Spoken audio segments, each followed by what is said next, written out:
Muy buenas, bienvenidos a este webinar, a este conversatorio técnico, donde en una hora vamos a tratar de explicar, de exponer un tema que está ultra ya expuesto dentro de nuestro... eh, vamos a hacer una serie de conversaciones técnicas, ¿no? Vamos a partir con seguridad humana, la próxima conversación va a ser de explosiones de polvo. Esperamos también tener distintos expositores durante el desarrollo de estas actividades. Así que bueno, un gustazo de verlos nuevamente. Muchas gracias por acompañarnos. Esta es una actividad absolutamente gratuita que desarrolla el Delta Lautaro Internacional con el desarrollo de pirolisis.com. Muchas gracias. Mira, vamos a ir directo al grano, vamos a tratar de ser súper sintéticos. La idea de poder hacer sesiones cerradas de conversación técnica, donde usted también puede manifestar sus dudas, sus consultas, sus correcciones, si es que tenemos algún error, es hacerlo un poco más dinámico, más rápido. Traspasar esta información y luego hacer discusiones. Y bueno, la idea es que hagamos varias etapas o secciones por cada tema planteado. Por ejemplo, el próximo tema es explosiones de polvo, que lo hemos dividido en tres secciones.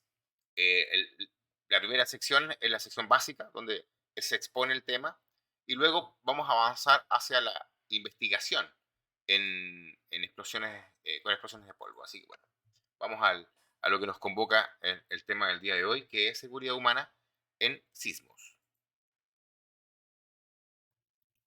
Así que, bueno, instrucciones de seguridad.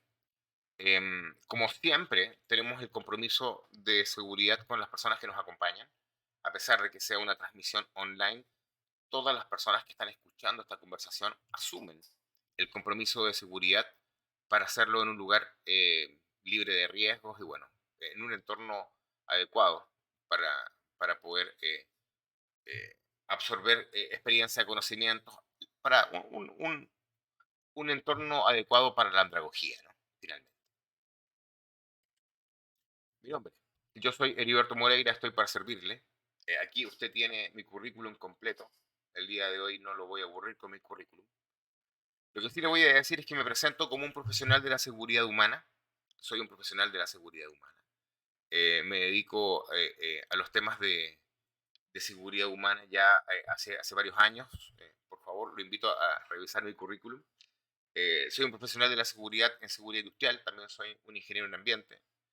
Y al menos en sismos, esto es importante sí decirlo, al menos en sismos, es un tema que me ha tocado desarrollarlo desde la academia, desde la universidad. Fue mi proyecto de título, por ejemplo, de la maestría. Bueno, me presento también como el director del DET Lautaro Internacional, como el coordinador de pirolisis.com y un profesional igual que usted, ni más ni menos. Creo que es importante que para que podamos hablar con respeto y compartir información, debemos entender de que aquí no hay nadie por sobre otro. Yo no me presento jamás como un todo, muy por el contrario. Soy súper claro de mis limitaciones. Bueno, así que vamos con todo al tema. Me voy a ir muy rápidamente al tema porque tengo el compromiso de hacerlo de manera muy rápida, muy rápida y muy conciso también a la vez. Quiero presentar estos cuatro pilares, que son las acciones fundamentales de esta presentación. El primer pilar es el pilar de definiciones. Vamos a hacer unas pequeñas definiciones para hablar del tema. Luego hacer un análisis técnico para llegar a un análisis comparativo para luego terminar con las recomendaciones. Eh,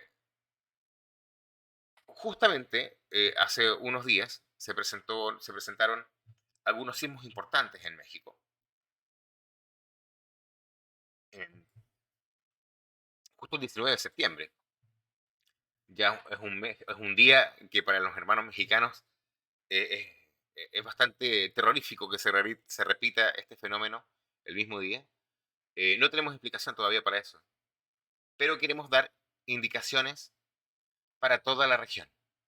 No queremos dar indicaciones específicamente para México, específicamente para Chile, específicamente para Ecuador, específicamente para Colombia, no, queremos dar indicaciones para toda la región, reconociendo que existen diferencias puntuales, que Chile no es México, que México no es Chile, que Ecuador no es ni Chile ni México, etcétera, ¿no? Perú representa una situación muy distinta a Colombia, etcétera. Hay que reconocer también cuáles son los riesgos propios de cada entorno. Así que bueno, en la foto, nuestro grupo de trabajo interviniendo en Pedernales, Ecuador, en, lamentablemente para el terremoto que sucedió en 2016, si no me equivoco. Em, Primero, me gustaría aquí confrontar lo que sabemos versus lo que creemos. Esta charla la voy a hacer rápida porque está dirigida a alimentar a las personas que dan recomendaciones. O sea, vamos a entregar esta charla para crear monitores del tema. Por eso es que también vamos a entregar un pequeño certificado a las personas que puedan responder algunas preguntas con relación a la charla que va a recibir ahora. Entonces, antes de partir, quiero decirle que no le voy a presentar este tema como si estuviese dando la charla. No, le voy a presentar este tema como quien se la estoy explicando a un colega instructor que va a hacer réplica de la charla. Le voy a decir por qué entregamos cada conocimiento que entregamos. Usted elige cómo lo hace, usted elige su estilo, usted elige su forma de hacerlo. Una recomendación que a mí me sirvió mucho. En un principio, cuando nosotros estamos haciendo instrucción, funciona imitar.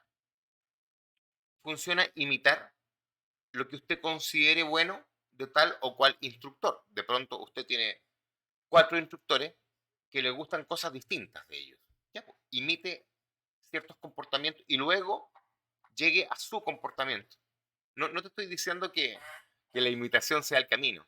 Te estoy diciendo que la imitación es la parte, es la base para desarrollar tu propia identidad cuando haces formación.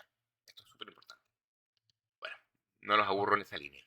Volvemos a lo nuestro. Siempre ¿no? Se recomienda partir desde una base técnica. El tema de dar instrucciones de seguridad es básico en cualquier tipo de formación, así que ni siquiera voy a hacer hincapié en ese punto. Al menos nosotros, personal, me voy a hacer cargo, yo, porque en realidad esta presentación es parte del trabajo de titulación que yo presenté en la universidad en mi trabajo de maestría. Y la idea de mostrar esto es indicar algunas cosas, por ejemplo, ¿qué haría yo en México, en Chile, en Perú? Yo pondría lo mismo de Hollywood, pero aquí haría un contraste con algún tipo de noticia sensacionalista local. Esto es algo local. Aquí en Ecuador hay gente que es ufólogo, que anda opinando de estos temas. Entonces, lamentablemente, le hace mucho daño porque hay gente que cree esta tontería.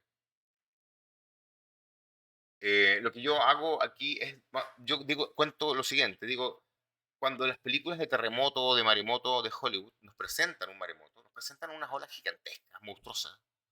Eh, por ejemplo, aquí La Roca salva a su hija y a su señora y los demás morían de cientos de miles en la película Terremoto.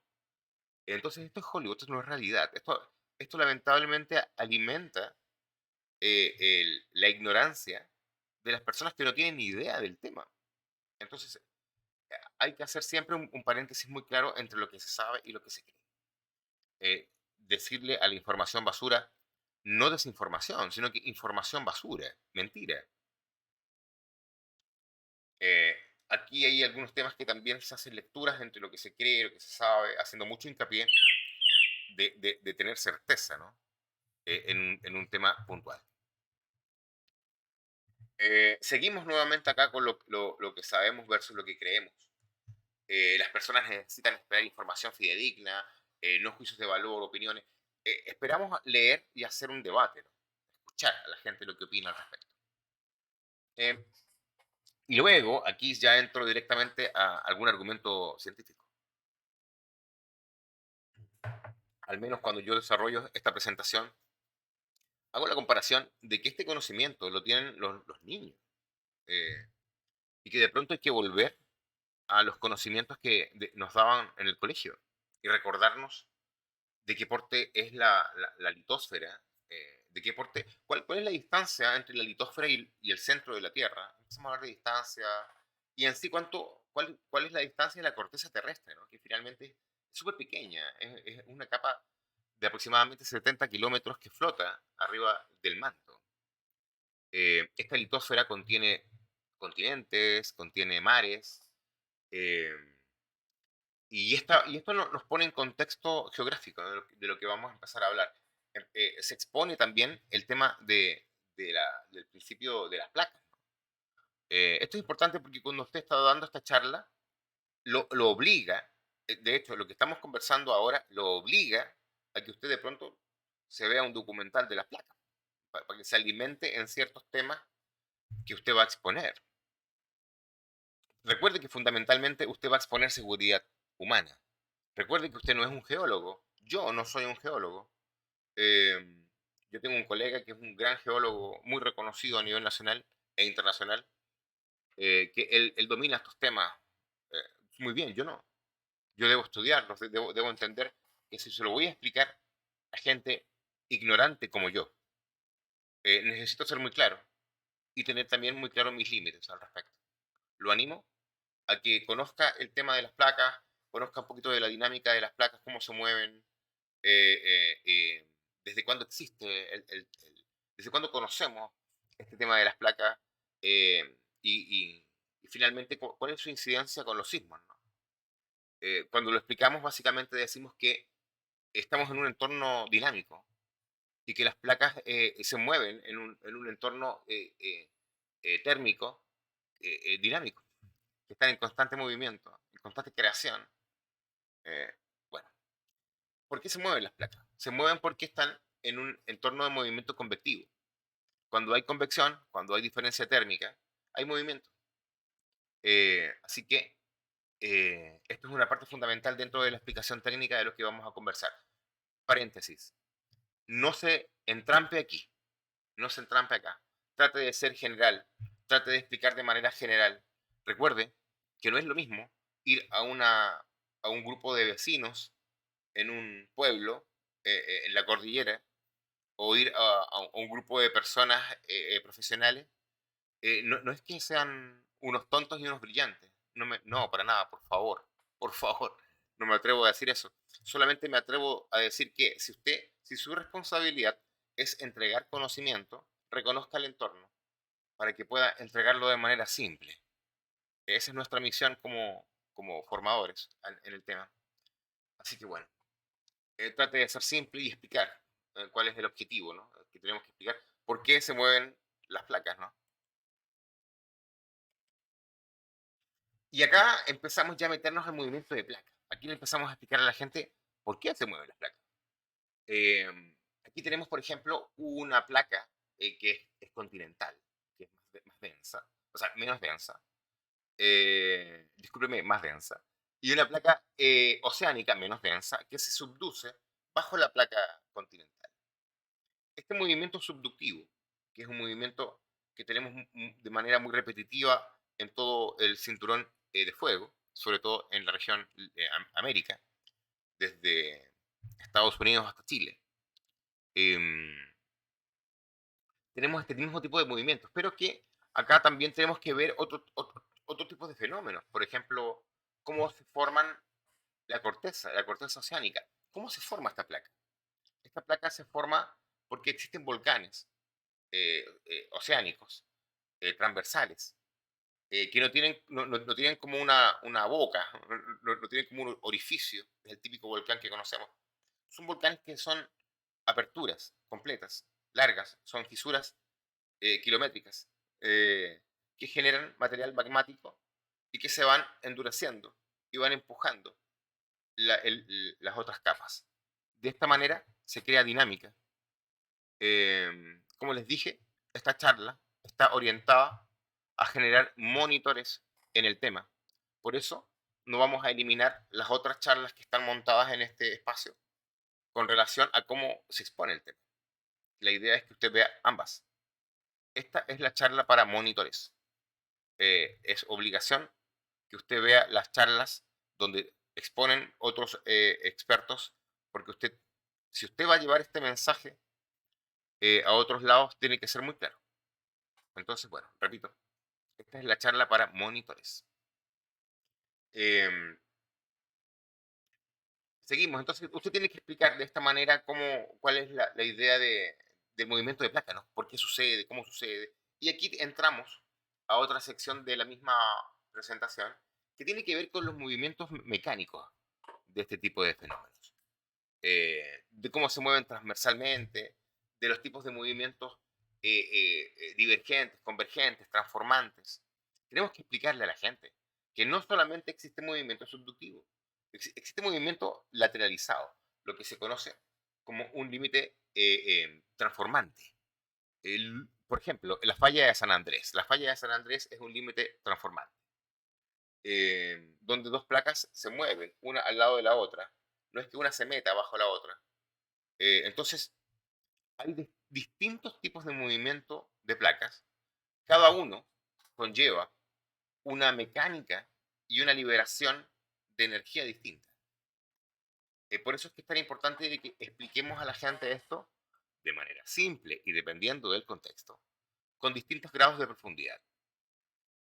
Usted comprenderá que de pronto hay entornos donde hay gente que sabe del tema, lo domina, y usted aproveche estos entornos para poder hacer discusión y recuerde que aquí esto no se trata de una competencia de quién sabe más en el tema. Esto se trata de una competencia de quién salva más vidas. A través de esta formación, a través del conocimiento que estamos entregando, nuestro objetivo es poder salvar vidas, finalmente. No ventilar conocimiento. Conocimiento que se puede cuestionar siempre. No, nuestro objetivo es salvar vidas. Exponer de manera cruda cuáles son las causas de las muertes en este tipo de eventos y dar recomendaciones adecuadas. Ningún otro. Este es un video interesante que no lo pienso poner completo. Aunque parezca que la superficie de la Tierra es muy estática, Yo le recomiendo que deje pasar este video. Déjelo pasar completo, no haga comentarios mientras está reproduciendo el video. Espere llegar al final y luego hace comentarios. Me parece un video muy interesante que tiene que ver con, con estos temas que acabamos de explicar. Luego, a mí me gusta, bueno, no es que me guste, creo importante hablar de la incidencia de los terremotos destructivos del cinturón de fuego. Yo siempre digo que es el chico malo de la película, que es el tripa seca, el cuajinais, le digo así, algunos temas así como de típico chico malo de las películas, tal vez hay que actualizar. Lo invito a actualizar los chicos malos. Ahora, si hacemos un contraste geológico de este chico malo, de este cinturón de fuego, vemos que el entorno donde se encuentra es el entorno más rico geográficamente y en fauna de toda la Tierra. Entonces, esto nos hace reflexionar sobre la capacidad destructiva del cinturón de fuego versus su capacidad creadora de vida, su capacidad creadora de espacios donde la vida florece, absolutamente, y mucho más que en otros lados. Entonces, también, de nuevo, reflexionar sobre los tiempos geológicos y los tiempos humanos, que al parecer son bastante distintos. Eh, También lo invito a revisar más del cinturón de fuego y, lógicamente, ver la presentación. Aquí ya estamos en tierra derecha. Aquí ya estamos entrando en definiciones que nos llevan a la parte final eh, de esta presentación. Y la parte final de esta presentación, nosotros ya empezamos aquí a hablar eh, de las definiciones. Terremoto que en latín quiere decir terra y motus movimiento. Hay que ser muy claro y hay que decirles a la gente muy claramente. No existe una diferencia entre terremoto y temblor. no existe una diferencia en intensidad o en energía liberada entre terremoto y temblor. Eso no es verdad. La palabra es terremoto y terremoto es desde un grado muy, muy casi imperceptible hasta lo muy sensible y destructivo. Todos son terremotos. En ciertas partes le dicen, mira, desde este grado para abajo es temblor y de aquí para arriba es terremoto. Eso no es correcto. Eso no es correcto, pero se respeta a la gente que lo ve desde ese punto de vista, lógicamente. Pero hay que ser muy claro. Cuando se mueve un camión en una esquina, cuando explosionan una carga explosiva en una mina, cuando detonan un, un- un arma, tiembla la Tierra. Y esto por concepto es un terremoto. Cuatro conceptos que son fundamentales, fundamentales. Onda sísmica, falla, hipocentro y epicentro son conceptos fundamentales para desarrollar el tema.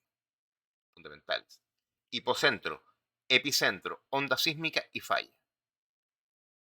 Y debo explicarlo, porque a pesar de que sale explicado en la presentación, hay que ser muy claro, muy claro. Y si yo se lo tuviese que explicar a un colega que va a hacer réplica de esta información, yo le diría, mire colega, no se haga problema. Esto parte desde el hipocentro. En el hipocentro se libera la energía. En el hipocentro se produce la interfalla, se produce la liberación de energía. Y esta liberación de energía tiene un punto geométrico que se proyecta en superficie, llamado epicentro. Em, y desde el hipocentro también se liberan ondas energéticas llamadas ondas sísmicas, que se proyectan y viajan en el suelo, dependiendo de qué tipo de suelo tenga. La diferencia, la diferencia que existe entre placa y placa, ya sea transformante o ya sea, bueno, cualquier tipo de relación mecánica, eh, subductiva, cualquiera, cualquier tipo de relación mecánica que tengan, la diferencia, el límite entre placa y placa es lo que se conoce como falla. Bueno, y la onda sísmica que tiene esta capacidad de viajar con mayor o menor intensidad dependiendo del entorno. Aquí, por ejemplo, hacemos hincapié sobre definiciones claves que tienen que ver con intensidad y decimos que a mayor profundidad o a mayor distancia, la intensidad baja, dependiendo de los suelos. Por ejemplo, en Ecuador, cuando fue el terremoto del 2016, las ondas que viajaron desde el lugar del terremoto, les voy a explicar súper simple. El terremoto fue en un lugar que fue en costa de Ecuador. Y Quito, la capital de Ecuador, está bastante más cerca que Guayaquil. Guayaquil está más lejos, hacia el norte, discúlpeme, hacia el sur. Eh, pero resulta que para Guayaquil este movimiento fue mucho más sensible que para Quito, a pesar de que Guayaquil está más lejos. Entonces, esto no se cumple, pero tiene otra explicación. Resulta que toda la costa ecuatoriana comparte la misma clase de terrenos y las ondas sísmicas viajan de mejor forma en este tipo de terreno. Cuando las ondas viajan hacia la cordillera, se encuentran con un terreno rocoso, lo cual actúa como un verdadero rompeolas. Este rompeolas atenúa también el movimiento y hace que, a pesar de que una ciudad esté más cerca, sea menos sensible. Y para Guayaquil fue más sensible. Esa es la explicación. Entonces también hay que tener esa información bajo la mano cuando uno habla del concepto de intensidad versus distancia o profundidad. Intensidad y magnitud. Aquí empezamos a hablar ya, yo creo que ya empezamos a meternos en el tema. Hay que ser muy claros y decir que la intensidad de un terremoto mide los efectos que se produce. Es una escala subjetiva y se mide en la escala de Mercalli versus magnitud. Magnitud de un seísmo, sismo, tiene varios nombres, por si acaso. Use todos los nombres que sean necesarios para que a la gente le quede claro que tiene varios nombres. Eso sí, no los confunda. La magnitud de un sismo mide la energía liberada por el terremoto. Es una medida objetiva y se mide a través de la escala de Richter y a través de un instrumento que es un sismógrafo. Eh, Mercalli es una escala que nace a finales de 1800 y es subjetiva. Se basa en la destrucción observada, lo cual ya es subjetivo, lo cual implica un análisis, una demora en obtener el dato. Sin embargo, Richter usa un instrumento y esto nos permite, por primera vez, tener un registro matemático del tema. Y esto nos permite también tener un dato duro que analizar, un dato muy importante. Todas estas escalas han ido aprendiendo, se han ido modificando. Hoy día existe una Mercalli modificada. Hoy día hay instrumentos espectaculares para medir estos temas. Pero quiero hacer una crítica, que también es importante tenerlo en cuenta. No conozco ningún, ninguna entidad sismológica en Latinoamérica que sea más poderosa que el USGS de los Estados Unidos. Así que les recomiendo siempre usar al USGS como un referente frente a estos temas. Totalmente recomendado. Mercalli, empezamos a hablar de cómo se mide la intensidad del terremoto, que tiene 12 grados. Los niveles más bajos de esta escala se basan en la sensación percibida. Esto es importante que usted lo lea y lo discuta. Richter, esto también es súper importante, mide la magnitud de un seísmo y esto es demasiado relevante. Que usted le diga a la gente, que le cuente a la gente, que Richter es una escala logarítmica, que entre punto y punto, cuando hablamos en Richter, hay 32 veces su intensidad. Esto es súper importante a ser considerado cuando explicamos. Asigna un número para cuantificar la energía liberada. Los terremotos más devastadores presentan magnitudes cercanas a los 9 grados. Acá, la persona que está exponiendo el tema tiene que hacer un paralelo entre las escalas de Mercalli y las escalas de Richter. Y también debe indicar que la escala de Richter se fundamenta en el daño y que una sociedad como Chile, por ejemplo, que está más avanzada que otros vecinos en los temas de seguridad sísmica, en los temas de construcción sismorresistente, de pronto una escala de Mercalli muy alta, o sea, una escala, discúlpeme, de Richter muy alta, va a significar un daño observable en Mercalli que no va a ser igual al daño en una sociedad en la cual no está preparada. Y un claro ejemplo de eso fue el terremoto de Ecuador. En el terremoto de Ecuador tuvimos un daño muy alto, si no me equivoco, 9 en Mercalli, pero con una intensidad que fue un grado menor a Chile. Y un grado menor, como ya lo vimos en esta imagen, es 32 veces su intensidad menos. Entonces, ¿qué quiere decir esto? Si vamos a comparar los terremotos de Chile y Ecuador, eh, Chile tuvo un movimiento telúrico 32 veces más poderoso que Ecuador. Sin embargo, también se puede decir lo contrario. Ecuador tuvo un movimiento telúrico 32 veces menos poderoso que el de Chile. Ambas afirmaciones son correctas. Pero en estas afirmaciones hay un análisis importante que es estupendo. Si esto fue en Richter, ¿cuánto fue en Mercalli? ¿Cuál fue el daño? Y ambos llegaron a 9. Entonces, nos preguntamos, ¿cómo un movimiento 32 veces menor genera el mismo daño? Y esto, la respuesta es muy clara. La respuesta está en la preparación, en la norma de construcción, porque finalmente este es el factor que tiene que ver con la muerte de las personas.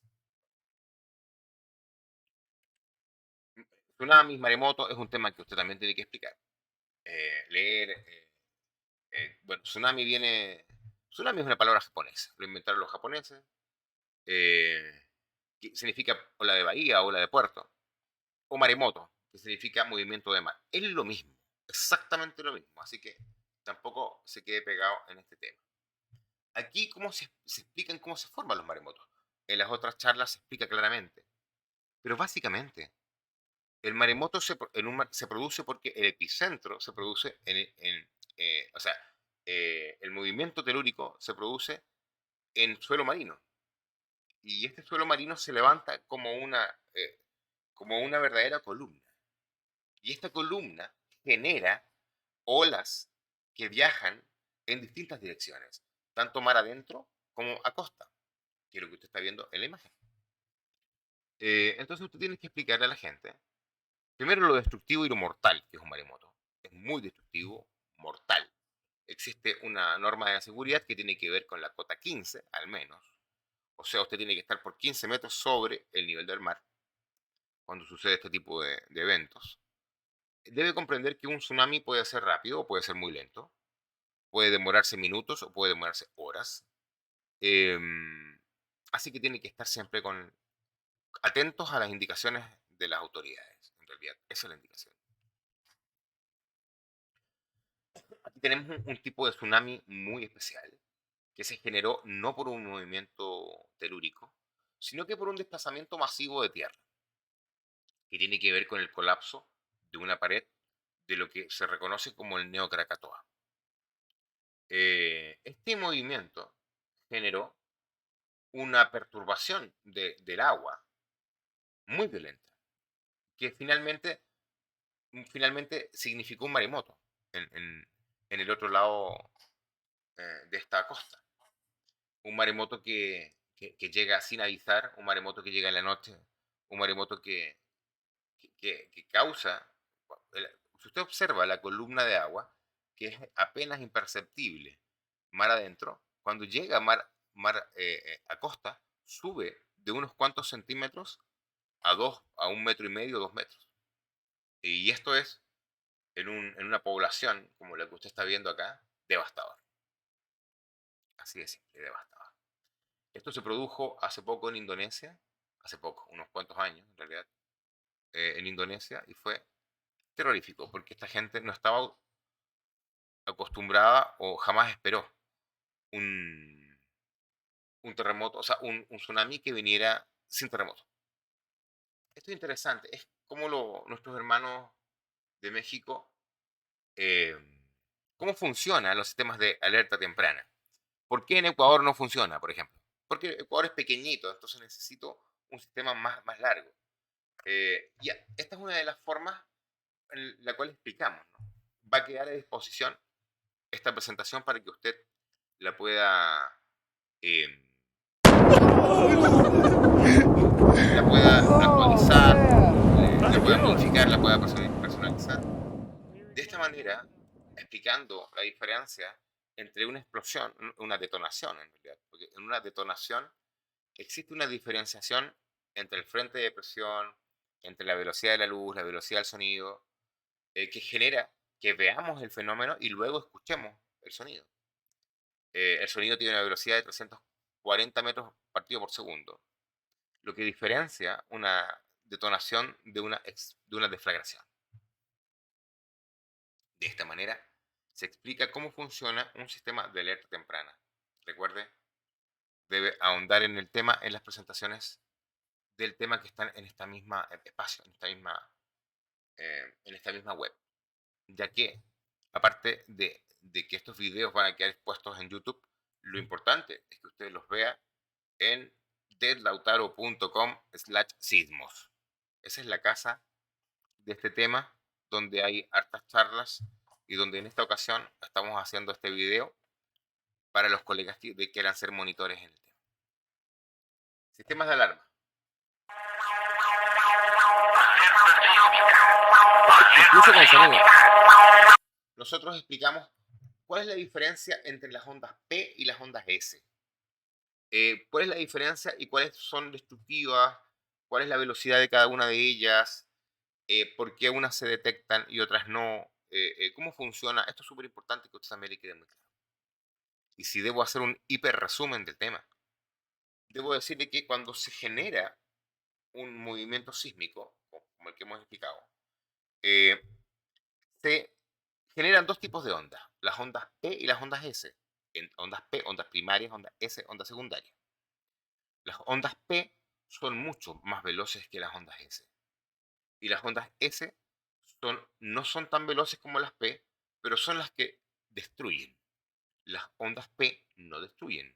Las ondas P causan, no sé, por la alerta de los animales, la perturbación de todo el entorno. Y existe una diferencia temporal. Como usted comprenderá, mientras más lejos esté el epicentro, más oportunidades tengo de darme cuenta de que esto está sucediendo. Por eso es que el tema en Ecuador no funciona, porque Ecuador es muy pequeño. Deberíamos integrar un sistema con Colombia, con Perú, con Brasil, para que tuviese algún tipo de importancia al nivel de salvar vidas en Ecuador.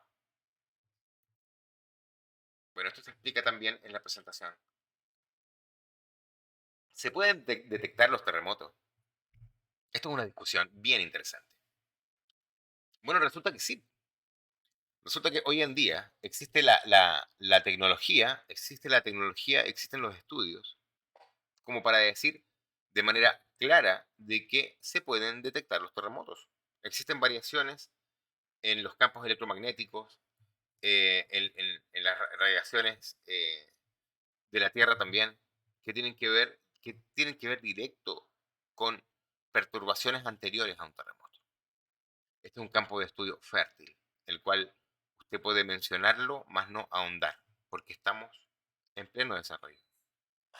Este es otro video interesante donde se explican 15 años de terremoto. No lo vamos a ver ahora porque estamos explicando de manera general.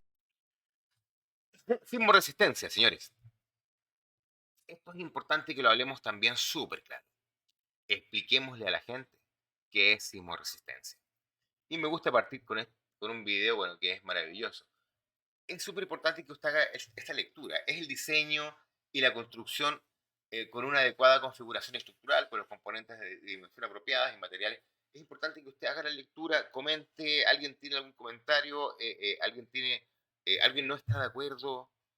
eh, Usted puede apelar siempre al humor cuando hace su charla, pero no abuse. Sea inteligente, comprenda que tiene diferentes públicos, comprenda que eso también es parte de su objetivo, ¿no? Como comunicador del mensaje. Eh, este señor explica esto de manera espectacular. Tarda en ir y venir es un periodo, ¿de acuerdo? Y el periodo está en función de dos cosas, de la rigidez del elemento, en este caso la solera, y de la masa. Este es un piso y esto es una columna. Entonces, los periodos varían en función de la masa. Este tiene otro periodo, este tiene otro periodo, este tiene otro periodo, y depende de dónde yo coloco la masa. Si la coloco aquí o la coloco aquí, el periodo se altera, ¿de acuerdo? Este es una casa en las lomas, que tiene un periodo muy cortito. Y estos son unos edificios que tienen más rigidez. Y uno... Definitivamente, estos son videos. El video de este señor, le recomiendo que lo vea, que lo exponga. Primero que lo entienda usted, para que luego lo pueda explicar de manera simple. Pero lo que hace este señor, de manera maravillosa, es explicar la diferencia entre un periodo. Primero, explica lo que es un periodo. Y dice que un periodo es la diferencia entre lo que va y lo que viene un cuerpo, ¿no? Entre lo que se demora en ir y venir. Y que el periodo depende de varios factores, entre otros de la masa. Y que los periodos dependen de estos factores. Yo quiero que usted le ponga atención y lo comprenda muy bien. Pero usted tiene que aprender de aquí 4 factores. Los factores que usted tiene que aprender de manera clara, más allá de cualquier otra cosa, son periodo, aceleración, centro de masa y flexibilidad. Sismoresistencia, colega. Usted tiene que aprender o reforzar o enseñar de manera clara qué es sismoresistencia. Y la sismoresistencia es básicamente una forma de construir donde se respeta el entorno sísmico del lugar. Hay lugares donde la sismología no es un problema, pero en otros sí. Por ejemplo, siempre, históricamente, en la costa ecuatoriana, se construyó respetando eh, la condición de que era un entorno sísmico. Con los años se perdió este, comillas, respeto, lo que, lo que desencadenó eh, lo que vimos en el último terremoto en Ecuador, que en realidad fue tragedia, derrumbes y muerte. ¿Es correcto hacer evacuaciones durante un terremoto? Esto es algo que yo también lo invito a explorar de manera clara. Eh, es muy complicado, es muy pretencioso identificar una zona como zona segura en caso de sismos. Ya, esto no es real. Eh, tenemos que ser súper responsables con relación a esto. No es lo mismo un punto de encuentro fuera de un lugar que establecer una zona segura en caso de sismos dentro de una estructura. Eso no es responsable. Em, lo hemos visto en varios países de la región. Los invitamos a reflexionar y a ser rebeldes, ¿no?, de estos temas, ¿no? A decir, no, pues, ¿por qué? Pues, dudar. Esto es una de las formas por la cual explicamos por qué no es correcto hacer una evacuación durante el sismo. Las escaleras de emergencia tienen frecuencias de vibración y de movimiento distintas a las de la estructura, porque están adheridas a la estructura. Generalmente no son parte de esta frecuencia, esta diferencia de frecuencia de movimiento. Hace que se produzca esto. Básicamente tenemos el edificio chocando contra sí mismo.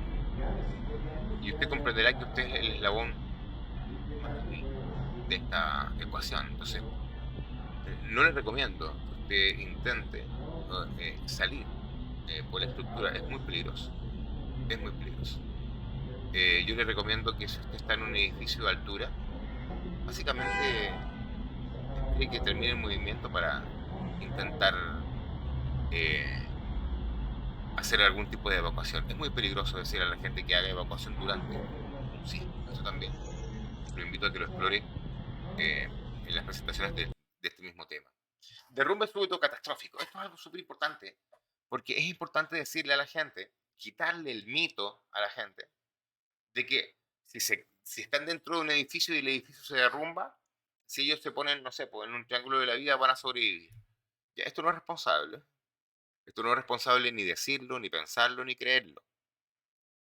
Insisto, cuando un edificio de altura, cuando un edificio de más de 5 plantas se cae, se derrumba de manera catastrófica y súbita, es muy irresponsable decirle a las personas que poniéndose en un lugar de protección sísmica van a sobrevivir.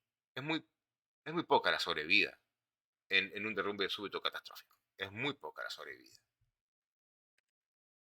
Esto es una pregunta que se me plantea en algunas presentaciones y yo lo pongo en la presentación misma.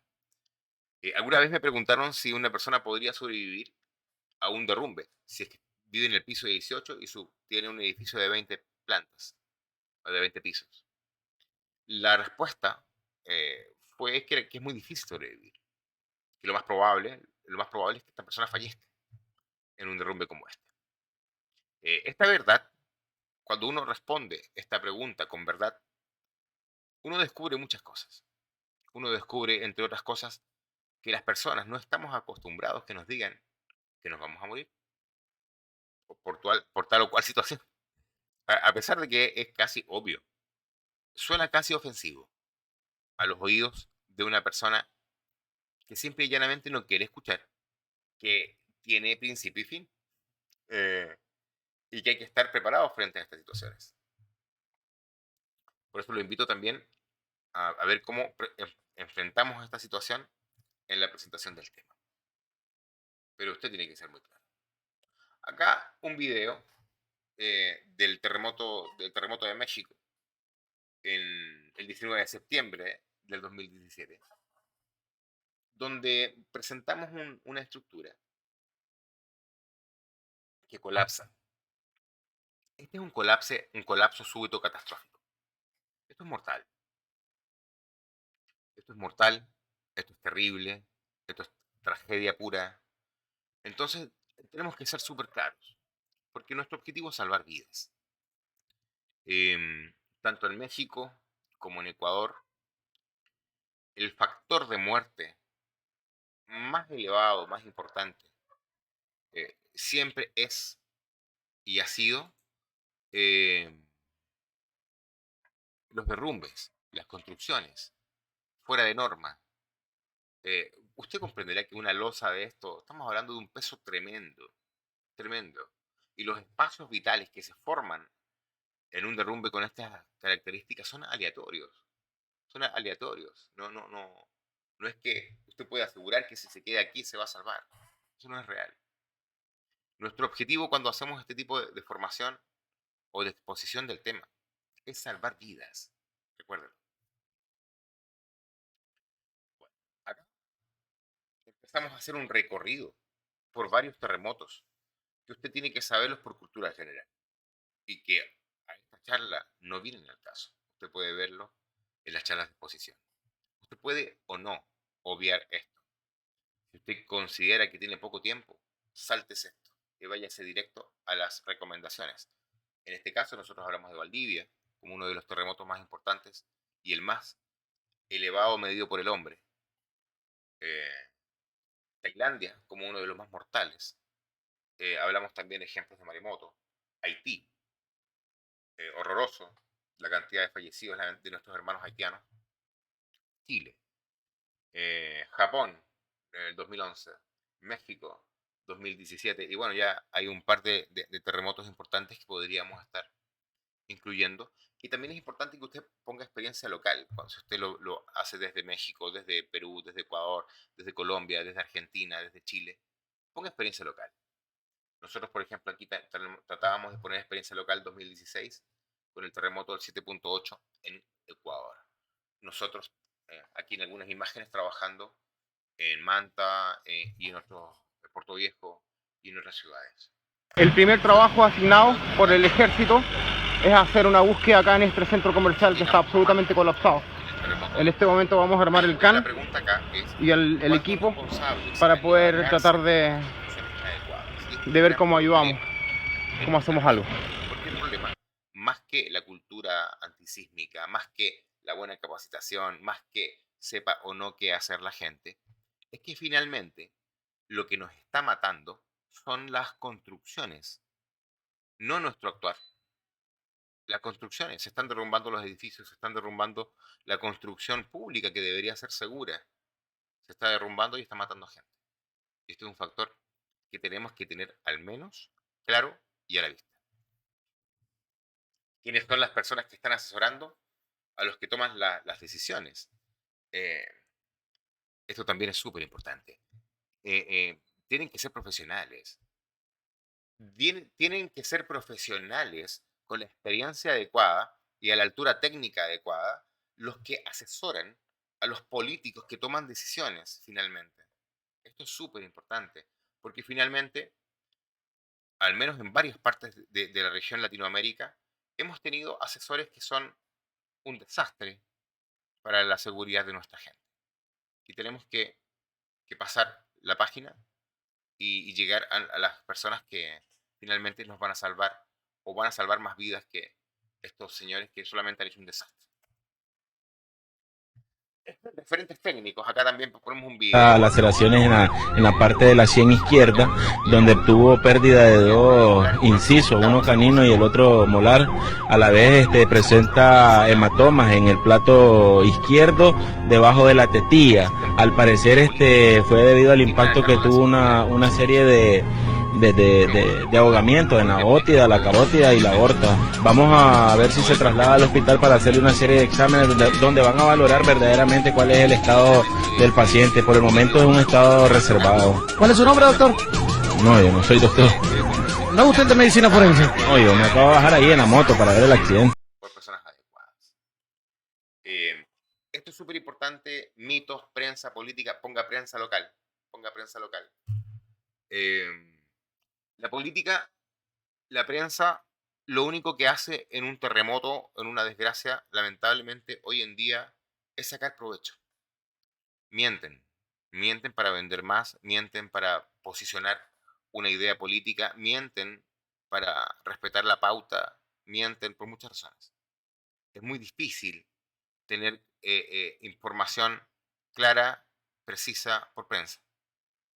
Ojo con eso. Y eso pasa en toda la región. Así que lo invito a que dude en relación a estos puntos. Los supuestos réditos políticos o comunicacionales son nulos.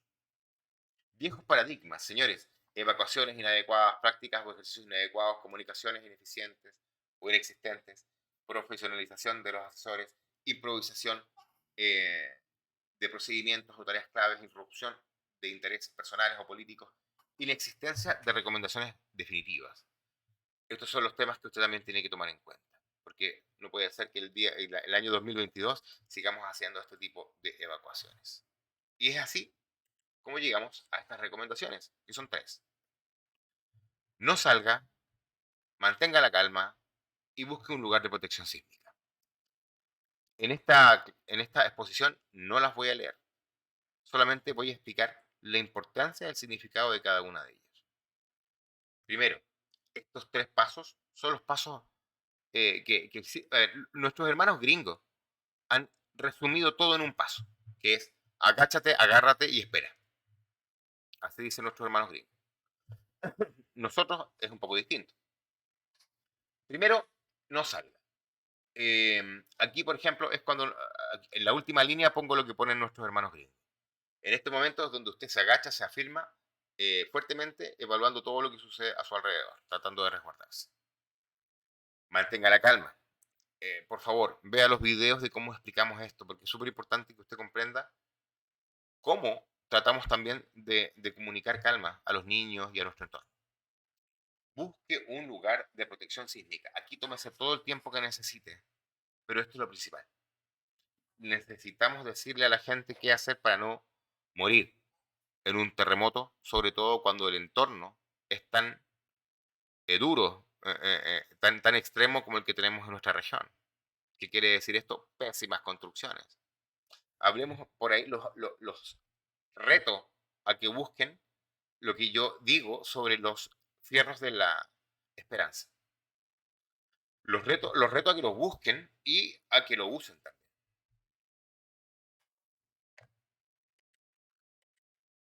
Y acá llegamos a la recomendación que para mí es una de las más importantes, si no me equivoco, la más relevante, que tiene que ver con el que no existe una recomendación definitiva.